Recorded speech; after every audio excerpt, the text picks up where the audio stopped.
Kumusta po mga chicken? And welcome po ulit sa aking vlog. So ngayon mag-harvest lang tayo ng itlog kasi wala yung ating tag-harvest ng itlog kaya tayo muna mag-harvest. Yun, hindi nga pala natin na i-video pa yung mga nakalipas sa pag-harvest ko kasi hapon na tayo nakakauwi galing sa trabaho kaya hindi na natin na-videohan So ngayon dahil umalis nga yung aking tag-harvest, so, yun, inabot naman natin na may itlog pa, tayo naman na mag-harvest ngayon, ayan. Ayan, katatapos lang nilang kumain. And medyo parang bitin pa yata.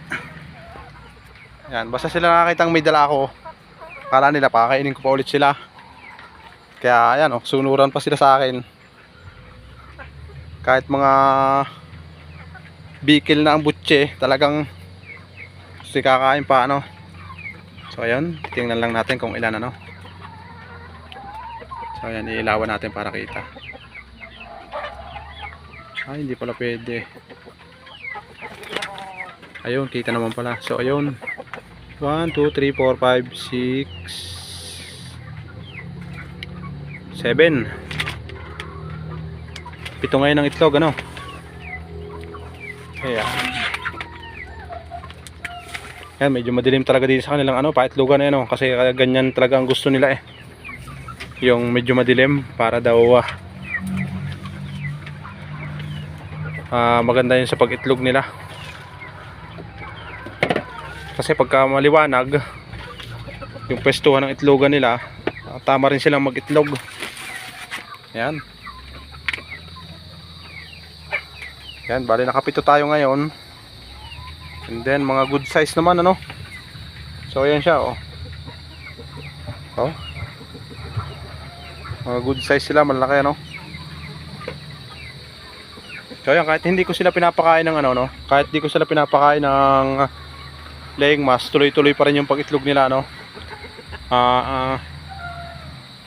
GMP 4000 lang ginagamit ko sa kanila at saka yung egg 1000 yun lang yung ating combination ng pagpapakain sa kanila. Kahit walang laying mask, tuloy-tuloy pa rin yung pag-itlog nila.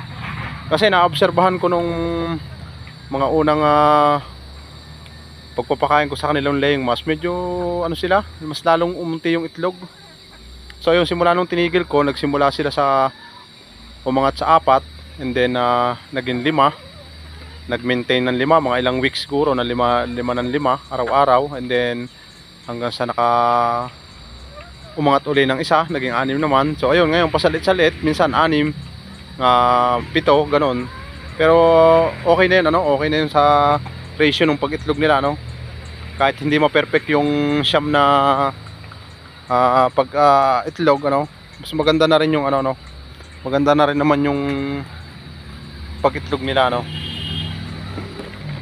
kung sa hindi na tayo lugi sa ating pinapakain sa kanila.